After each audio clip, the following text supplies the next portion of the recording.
ராஜஸ்தானில் ஓருடல் இரு தலைகளுடன் ஒட்டி பிறந்த அபூர்வ இரட்டை ஆண் குழந்தைகள் உயிருக்காக போராடி வருகின்றன. ராஜஸ்தான் மாநிலம் ஜெய்ப்பூரில் உள்ள ஜே.கே. லோன் மருத்துவமனையில் ஒரு பெண்ணுக்கு அபூர்வ இரட்டை ஆண் குழந்தைகள் பிறந்துள்ளன.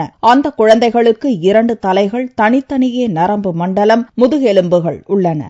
ஆனால் ஒரே உடலை இரு குழந்தைகளும் பகிர்ந்து கொண்டுள்ளன. இதுபோன்ற ஓருடலுடன் ஒட்டி பிறந்த இரட்டை குழந்தைகள் உலக அளவில் அரிதிலும் அரிதாகத்தான் பிறக்கும். அதுவும் இறந்துதான் பிறக்கும். ஆனால் இந்த அபூர்வ இரட்டையர் உயிருடன் பிறந்துள்ளனர். செயற்கை சுவாசத்தின் உதவியுடனே அவர்கள் சுவாசிப்பதால் அவர்களது நிலைமை கடந்த 4 நாட்களாக கவலைக்கிடமாக உள்ளது. இரட்டையரின் உயிரை காப்பாற்ற டாக்டர்கள் தொடர்ந்து தீவிரமாக போராடி வருகின்றனர். सब कुछ ठीक रहता है तो अगले 3-4 दिन लगेंगे, लेकिन कब कोई भरोसा नहीं, क्योंकि इस तरह की कंडीशंस में अंदरूनी कितने अंगों में कितना गड़बड़ हो जाए कब, क्योंकि ज्यादातर तो इस तरह के बच्चे स्टिल बर्थ होते हैं, यानी डेड बॉर्न होते हैं या पैदा होते ही मर जाते हैं.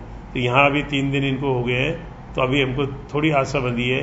1 லட்சம் பிரசவங்களில் ஒன்றில்தான் இதுபோல ஓர் உடலுடன் ஒட்டி பிறந்த இரட்டை குழந்தைகள் பிறக்கும். இதுபோன்ற இரட்டையர் இந்தியாவில் பிறப்பது இது 2வது முறை என்றும், ராஜஸ்தான் மாநிலத்தை பொறுத்தவரையில் முதல் முறை என்றும் டாக்டர்கள் தெரிவித்தனர்.